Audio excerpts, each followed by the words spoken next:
Time to make a fourth video about this, I guess because it's the final version of the game. No, I'm not putting on a shirt. I will make it smaller, though. That was for the 2% female viewership, audience-ship. But anyway, I guess this is the final version of the game. So once again, I will talk about a much easier way that they could have made the wall better in this game, right? Very simple way. And this goes back to something I've talked about before. When you are selling a product to someone, when you're selling a video game, whatever it might be, when you're selling it to the consumer, you need to sell it in a way that the consumer, the audience feels like they can only get this from your product. This is why they need this product, right?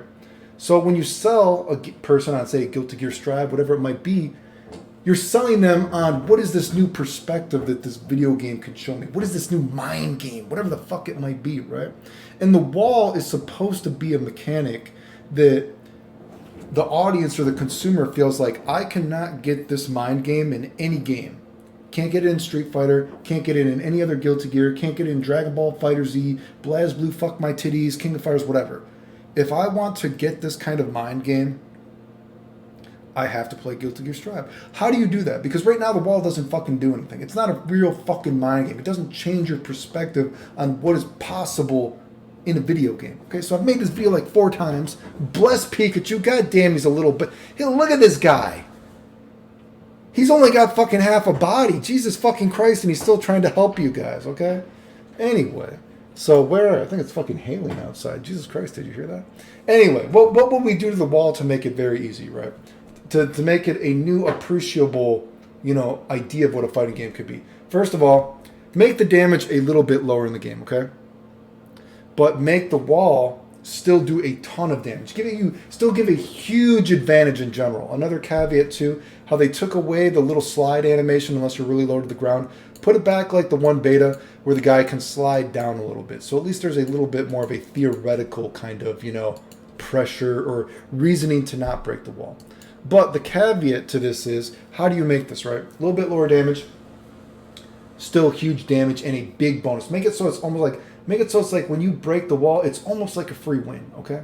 It doesn't matter if a scrub is playing. It doesn't matter if a good player is playing. Even a scrub can do some kind of crazy scrub combo. It's still going to break the wall. They're still going to get that huge advantage, okay? It's still going to be almost like a free win for breaking the wall, right? But the caveat to this is, instead of, you can just endlessly, this wall breaks here, then you break here, an endless loop, whatever. There's 3 kind of versions of each stage. Make it so each corner can only be broken once, okay? And this is what this does. If you break this right side here and you go to stage C, you can no longer break the right side here. If you want to break a wall now, you'll only be able to break it on the left side, okay? And vice versa. If you were to break the left side here, you can only break the right side here, and then you would go here, okay? Each stage you can only go to once, right? What does this do? A little bit lower damage in the game, but still huge damage if you break the wall. Still almost a instant win.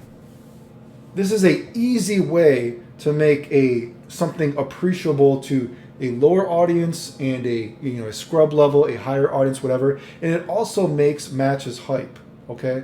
Because now you have a seed planted in your brain. When am I going to take my free win? When am I going to take my free round of the match, right? And what do I mean by this, okay? Say you're playing around, right? Say you lost the first round, okay? Say you lost the first round, okay? But maybe no one broke the wall the first round. It was all neutral. No one was able to break the wall. You lost the first round, though, and now you're high on life, right? You're winning the match by quite a bit. Now you knock the guy against this right side of the wall, right? This is almost going to be a free win if you break this, right?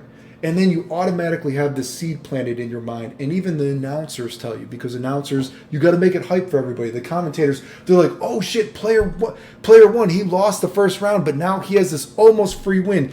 Is he going to choose to break this right side of the wall? Okay? But what if he decided to break that right side of the wall? Now this next round, the final round is playing out, round 3. And you know what? He's pressured the guy, whatever. And you know what? He was losing the match terribly, but guess what? Now he got the guy on the right side of the wall, but guess what? You know what?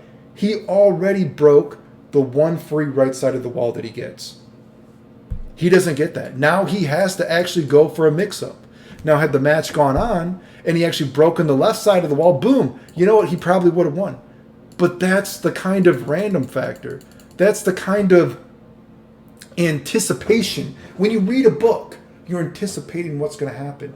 Now you have anticipation right when the round starts in a match. You're like, wow, fuck. When is player one going to choose, quotation marks, his wall break? When is player one or two, did I say player one? When is player one going to choose his wall break? When is player two going to choose his wall break? Maybe each player, maybe player one got a wall break here, and then the next match he got a wall break here. But the thing is, do you see that adds some hesitation? That adds anticipation because you have to make a judgment call. I got the guy in the corner now. Is it worth me going for my freebie, quotation marks, win rate here by breaking this wall? The advantage is so great that if I break this wall, it's almost a free win. Of course they can come back, but it's almost a free win. But then what if the next match happens and I need that wall break and I don't get it unless I'm on this specific side that I need? Does that make sense? What an easy way to plant that seed into every fucking match right when it starts. What do I want to do? I have to judge where I am in the health meter. Is it worth going for my almost freebie win? But what if I need it next round? What if I lost the first round? Maybe it's the first match. Maybe I trust that I'll get that opportunity to break this left side of the wall, even though maybe I won't get it. Fucking easy, bro. And you could make it more complicated if you want. You could do something like, oh, maybe you need an EX. You could make it however complicated you want. Maybe you could, more complicate the game. Maybe there's like EX moves or something like that, or you need to do this specific dust to break the wall. Whatever you want to do, but I'm not even trying to get that complicated. I'm just trying to talk about what is a basic mind game that you can easily tell your potential consumer that you cannot get this kind of mind game in Street Fighter. You can't get this kind of mind game in any other Guilty Gear. You can't get this in Dragon Ball FighterZ before this, whatever the fuck it's called. You can only get this new spin on a fighting game if you play our game. If you buy this game, right? It's fucking simple, dude. That's a basic idea. Again, I'm sorry I just drew through you, Pikachu. Jesus fucking Christ, I'm sorry. Bless your heart. He only wants the best for you. He's a fucking angel. Jesus Christ. He's only got half a body. Bless this guy's heart, dude. Jesus Christ. Anyway, I feel like anything would be better than the wall they have now because the wall is just a cheap pop. Hell, you know what they could do to the wall? Something even so stupid they could have done for the wall now? Whenever you hit the guy against the wall, you see this little crack of the wall starts to break, whatever. You want to know what they could have done with this time regeneration meter? Maybe even with as stupid as this whole time thing is and they're bouncing off the wall, what if just maybe the wall was always had this crack effect on it? Maybe when you're breaking the wall, and even if you're in neutral, then you're breaking the wall, and now your guys are here, you still see the wall cracked, and then slowly but surely, you see the wall start to regenerate. It's very fucking obvious. It's not just when you hit the wall. So you don't have those random situations where like, well, fuck, I can't tell the wall meter. There's no regeneration meter. What if actually the wall just stayed crack, and the cracks slowly were still on the screen even when you weren't breaking it, and you saw them slowly recovering and regenerating? What an easy visual cue that they could have done so you don't randomly hit a guy and you don't randomly do the wrong fucking move and then you hit it. It's like, well, fuck. Maybe they just could have left the crack on the screen. Jesus fucking Christ, anything would be better than the wall it is now. Anyway, so I feel like I've made that video 4 times. Such a simple way. Again, you could make it more complicated. Oh, maybe you got to dust here to break it or do whatever you want to do, but just a basic idea would have been better. Look at these fucking titties. I'm going to pinch my titties. You know what? I do have a 2% female viewership audience, so there you go. Little flex of the dad bod. Jesus fucking Christ. I know I'm wearing my glasses. I'm getting old. Fuck me.